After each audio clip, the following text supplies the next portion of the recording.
look, and this is very simple. Iran cannot have a nuclear weapon because as tough as they are, we want to keep them alive. We want to keep all of you alive. Iran cannot have a nuclear weapon, and they won't. And they've agreed to that. Any questions? Only for the fighters now, I think. They want to ask about Iran and a couple of other things. I could try on Iran. Go ahead. I'll bridge this. Here you go. Yes, you're facing. Well, try it. Wait, this will work. You're facing an opponent right now in Iran that has refused to submit. You seem optimistic now that you may be closer to a deal. What's different about this moment now than in other moments where a deal has seemed close? Well, why do you say they refused to submit? You don't know that. You don't know what's going on. They were firing on U.S. ships a few days ago. Yeah, no, a few days ago is a long time ago.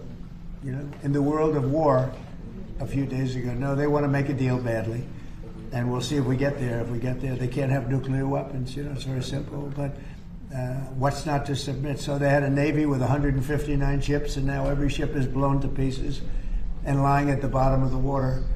They had an Air Force, lots of planes, and they don't have any planes. They don't have any anti-aircraft. They don't have any radar left. Their missiles are mostly decimated. They have some. They have probably 18, 19%, but not a lot by comparison to what they had. And their leaders are all dead. So I think we won. Now it's only a question of, look, if we left right now Iran, it would take them 20 years to rebuild. You would call that, we're in good shape, right? Fantastic. We're in good shape. And now we're doing well. Now we have to get what we have to get. If we don't do that, we'll have to go a big step further. But with that being said, they want to make a deal. We've had very good talks over the last 24 hours. And it's very possible that we'll make a deal. Yeah, please. Thank you, Mr. President. Good to see you. What are the status of these talks? Said they're very good. Just give us some insight as to where we are with them at this point. And we've had some good talks before, as you know. Right. And all of a sudden, the next day, they're like, they forgot what happened. You know, they're proud, like these guys are proud. Nobody more proud than these guys.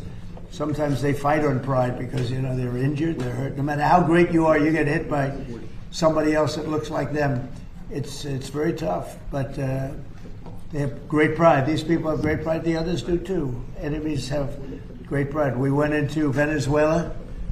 Smart people, great people. They have a really strong military. We won it very quickly, and we have a fantastic. It's been a great thing for Venezuela. The people are really happy. They're dancing in the streets because they have a lot of money coming in through the big oil companies that are all moving in. I was with ExxonMobil last night. The chairman was here, and we were talking about Venezuela, along with a lot of them. Chevron, they were all here last night. They all want to go there and elsewhere. We just hit a new high in the stock market. The stock market's the highest it's ever been. And I expected that the market would be down 20, 25%. I was willing to do that to get rid of a crazy country. Crazy. The people, look, you know, you talk about regime change. Their first level leaders are dead. Their second level leaders are dead. Some of their third level leaders are dead. I call that regime change. But I thought we'd be down maybe 20%, and we're up. The stock market's higher now than when we started this war. And I thought oil prices would go to $200, $250. It's at $100 now. And I think you're surprised, and I'm surprised. But even if it went to 200, it would have been worth it. I understood that. If you like this video, then like, share, and subscribe to Mirror Now.